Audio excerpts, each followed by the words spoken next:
In all my time on EarthMC, the one thing I've always been interested in is politics.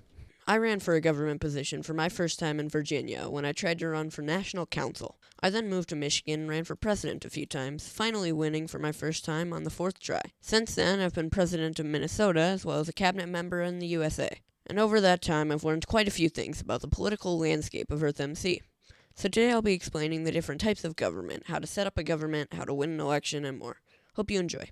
Before this video starts, make sure you do subscribe.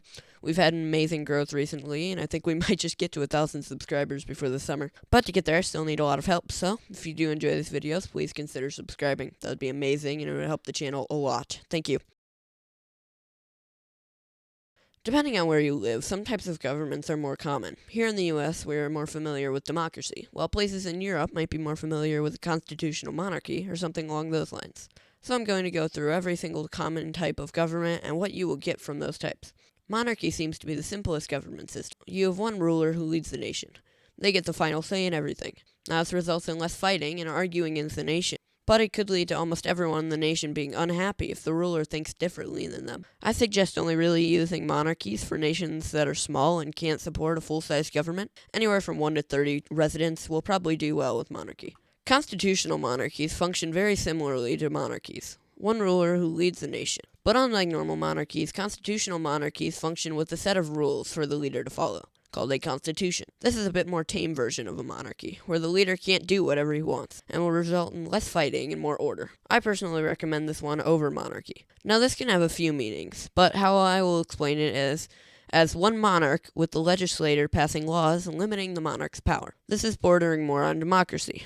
There will be more fighting as a nation, but it will get more done and be a lot more orderly. This works well for nations with 30 to 50 residents, and especially warmongering nations. Democracy is a form of government I'm most familiar with.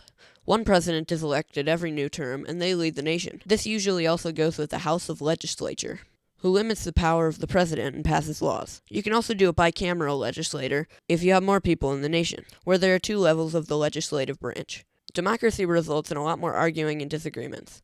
Rivalries will form, and sometimes even political parties. This will work for nations with 50 or more residents, and will work at its peak in a nation with around 100 residents. If done right, this is in my opinion the best type of government.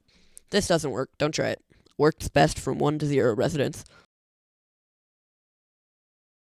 So your nation is growing, and you want to set up a government. Well, first off, you need to make sure you have enough active people to have one. If you have 1 or 2 active residents, you can probably stay with anarchy. But once you have around 4 or 5 active players, you can set up a simple government. First, talk to your citizens to see what they want. Once you've decided on your style of government, you can work with your most active citizens to write a constitution or a founding document. If you're setting up a supernation, first reach out to as many nation owners as you can and get them in on it. And from there, set up a Discord and do a brainstorming session to decide the style of your government. I recommend democracy if you're doing a supernation, or a sort of dual monarchy where all the nation's leaders are first in command or something.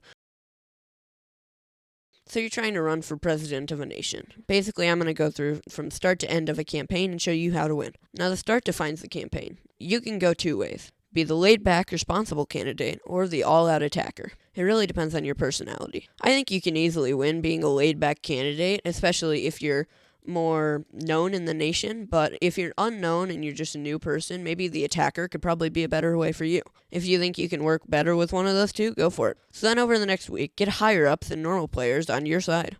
Then maybe they can campaign for you. You can set up a campaign staff and maybe bribe people with cabinet positions to vote for you. Then on election day, make sure all of your supporters will be voting for you.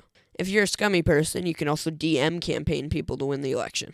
Basically DM all the people in the Discord and ask them if they'd consider voting for you. Now finally the election is over. I hope you've won. But if you haven't, then cry voter fraud. There's always voter fraud. You just have to find it. Thank you all very much for watching. This Gally, I hope you enjoyed it. Toothbrush.